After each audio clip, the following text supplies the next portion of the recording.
You know those conversations that just hit different? The ones where you're talking with someone and suddenly it's 3 a.m. and you're both like, wait, time flew by. I used to be terrible at this stuff, like genuinely awful. But something changed when I started really paying attention to how my closest friends, the ones who everyone naturally opens up to, actually talk to people. Before we dive in, let's do a quick story time.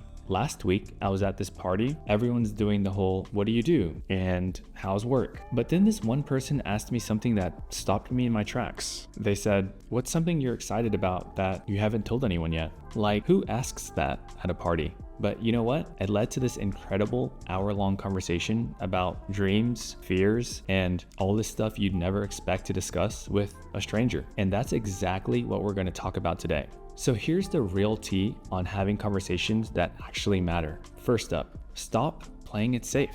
Look, I get it. It's way easier to ask, how's work, than what's been keeping you up at night. But here's the thing, nobody remembers the work conversations.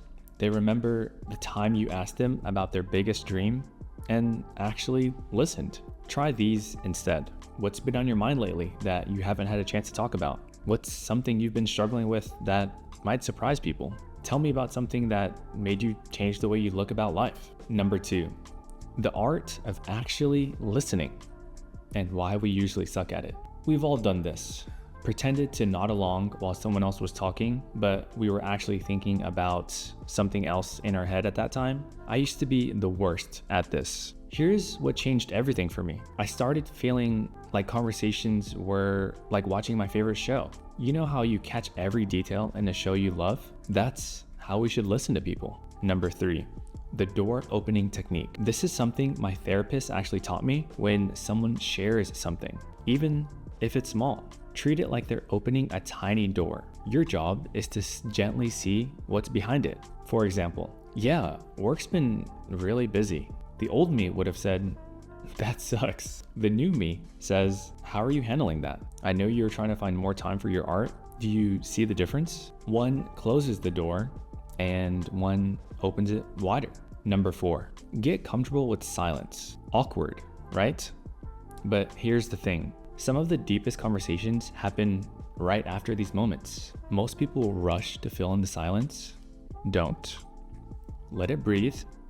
You'd be amazed at what people share when you just wait. Share your own mess, but not too much. When someone's sharing something vulnerable, share your own similar experience. But, and this is crucial, don't hijack their moment. Reading the room and when to back off. Sometimes people aren't ready for deep conversation, and that's okay. Watch their body language.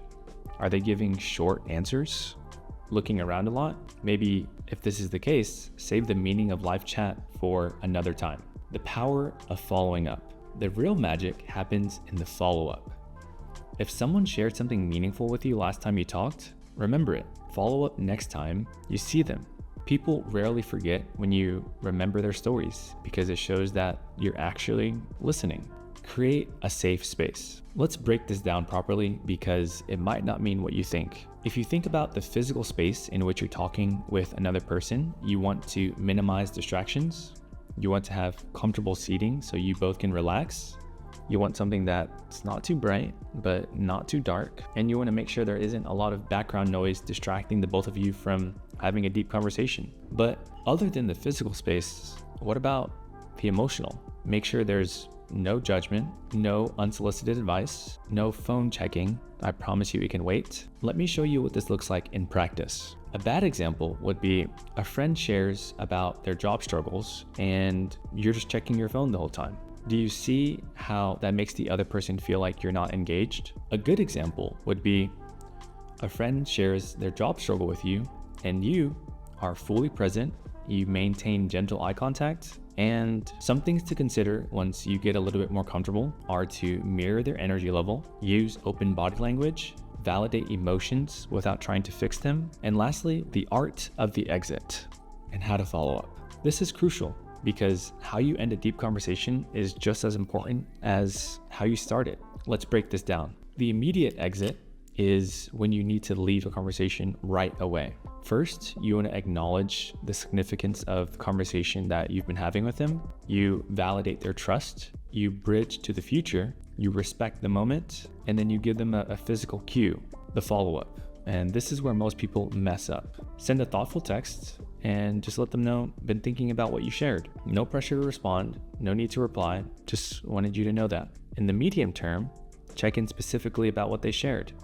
Reference details they mentioned, share related thoughts you've had since. And in the long term, remember key dates or events they mentioned, notice and acknowledge positive changes, and keep the door open for future conversations. The truth is, every deep conversation is an act of courage, both for the speaker and the listener. It's about creating moments where we can all be a little more human together. Remember, you don't need to be perfect at this. You just need to be genuine, present, and willing to go there with other people. If this video helped you, I've got a free conversation starter guide in the description, 100 questions that go way beyond small talk. Drop a comment sharing your own deep conversation tips or stories, and let's learn from each other.